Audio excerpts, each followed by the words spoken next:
دور کسی جنگل میں رانو چڑیا اپنے دو بچوں کے ساتھ رہتی تھی۔ رانو چڑیا بہت عقل مند اور ذہین تھی۔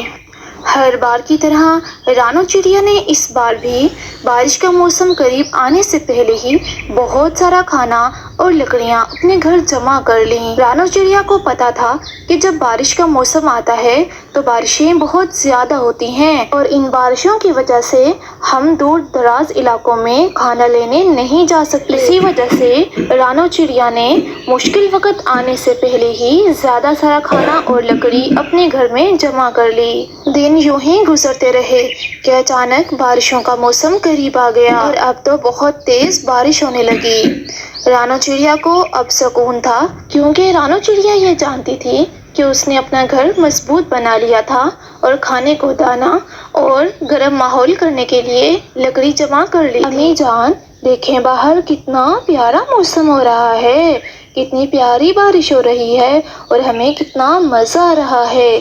آج تو ہم کھانے میں چاول بنائیں گے اور بہت مزے سے کھائیں گے، رانو چڑیا کی بیٹی نے رانو چڑیا سے آ کر کہا، جس پر رانو چڑیا بہت زیادہ خوش ہوئی کیونکہ اب رانو چڑیا کو کسی بھی طرح کی پریشانی نہیں تھی۔ رانو چڑیا نے چاول بنانا شروع کیے۔ شام کا وقت جیسے ہی ہوا، رانو چڑیا اور اس کے بچے اپنے گھر کے باہر ٹہل رہے تھے کہ اچانک انہیں دور سے کووا آتا ہوا دکھائی دیا۔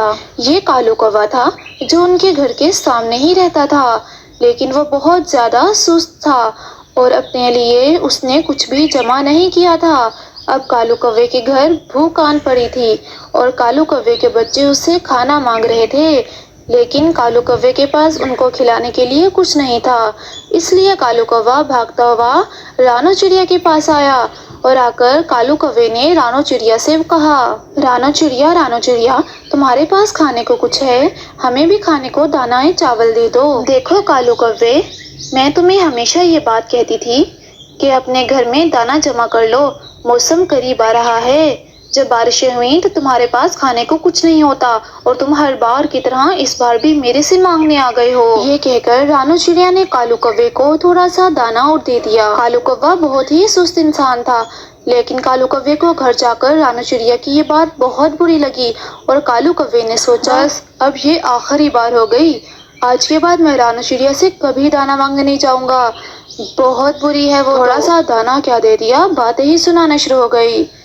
یہ کہہ کر کالو کوے نے اپنے بچوں کو چاول اور پانی دیا، جس پر بچے پیٹ بھر کر کھانے لگے۔ اگلا دن جیسے ہی آیا، بارش تھی کہ رکنے کا نام ہی نہیں لے رہی تھی۔ جیسے ہی شام ہوئی تو کالو کوے کے بچوں نے کالو کوے سے کھانا مانگنا شروع کر دیا۔ اس بار تو میں رانو چڑیا کے پاس بالکل نہیں جاؤں گا، وہ تو مجھے اتنی باتیں سناتی ہے۔ میں ایسا کروں گا کہ رات ہوتی ہے تو میں اس کے گھر سے کھانا چرا کر لے آتا ہوں، اس کو کون سا پتہ چلے گا۔ اس کے بعد جیسے ہی رات ہوئی، کالو کووا رانو چڑیا کے گھر کے باہر پہنچ گیا۔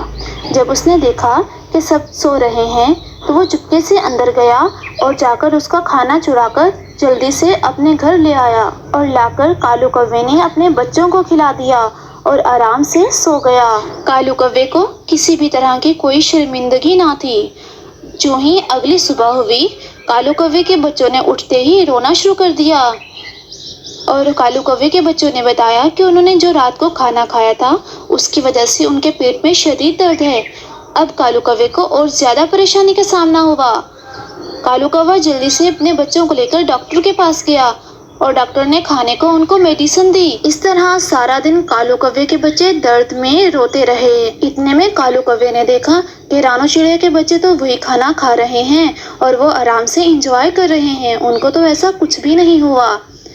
اب کی بار کالو کووا سمجھ گیا تھا کہ اس نے جو چوری کا کھانا اپنے بچوں کو کھلایا تھا اس کی وجہ سے اس کو سزا ملی تھی اور اس کے بچوں کے پیٹ میں درد ہوا تھا۔ کالو کووا اس بات پر بہت زیادہ شرمندہ ہوا اور جلدی سے جا کر اس نے رانو چڑیا کو سارا ماجرا سنایا۔ رانو چڑیا نے کالو کوے کو سمجھایا اور کالو کوے کو معاف کر دیا، اس کو دانہ دیا اور پانی بھی دیا اور اس کو سمجھایا کہ دوبارہ وہ کبھی چوری کرنے کا سوچے بھی نہ، ہاں وہ اپنی سست اور لاپرواہی کو ختم کر دے اور جیسے رانو چڑیا کہتی ہے ویسا کرے۔ ٹھیک ہے رانو چڑیا، تم جیسا کہو گی میں آج کے بعد بالکل ویسا ہی کروں گا۔ میں موسم آنے سے پہلے ہی اپنے گھر دانا اور لکڑی جمع کر لوں گا اور میں کسی کو تنگ نہیں کروں گا اور نہ آج کے بعد چوری کروں گا۔ مجھے بہت ہی زیادہ پریشانی کا سامنا کرنا پڑا ہے۔ اس پر رانو چڑیا بہت زیادہ خوش ہوئی اور کالو کوا اپنے گھر خوشی خوشی واپس چلا گیا۔